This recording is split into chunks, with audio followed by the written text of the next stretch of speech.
బిడ్డలారా, ఈ దినము ద్వితోపదేశ కాండము 4:31 వచనాన్ని ధ్యానిద్దాం. నీ దేవుడైన యెహోవా కనికరము గల దేవుడు గనుక నిన్ను చెయ్యి విడువడు, నిన్ను నాశనము చేయడు.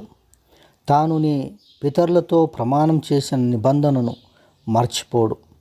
దేవునికి మహిమ కలుగునుగాక. దేవుని బిడ్డలారా, ఇజ్రాయేలు జీవితంలో మనం చూసినట్లయితే దేవుడు వారిపైన ఎంతో కనికరమును కృపయు చూపినట్లుగా మనం చూస్తూ ఉన్నాం. వారు ఎన్నిసార్లు అవిధేయత చూపినా వారిని దేవుడు క్షమించి తిరిగి చేర్చుకున్నట్టుగా మనం చూస్తూ ఉన్నాం. దేవుని బిడ్డలారా, దేవుడు ఎంతో కనికరమును ప్రేమ కలిగిన దేవుడు. మన జీవితంలో కూడా దేవుడు కనికరం కలిగిన వాడు. మనల్ని కూడా దేవుడు క్షమించి తాను విడవకుండా మనల్ని కాపాడతాడు. అంతేకాకుండా పితరులతో చేసిన నిబంధనను ఆయన మర్చిపోడు. కాబట్టి దేవుని బిడ్డలారా, ఆయన ఇచ్చిన మాట, ఆయన ఇచ్చిన వాగ్దానము ఎన్నడూ మర్చిపోడు. ఆ వాగ్దానం బట్టి దేవుడు నడిపిస్తూ ఉంటాడు. దేవుడు మనల్ని సరిచేస్తూ ఉంటాడు.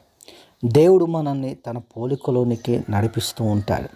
దేవుని బిడ్డలారా, దేవుడు ఎంతో ప్రేమయు కనికరం కలిగిన దేవుడని మర్చిపోకూడదు. ఆయన ఇచ్చిన మాట తప్పకుండా నెరవేరుతుంది. నీ జీవితంలో దేవుడు చేసిన వాగ్దానము ఆయన తప్పకుండా నెరవేరుస్తాడు. దేవుడు దీవించునుగాక. ఆమేన్.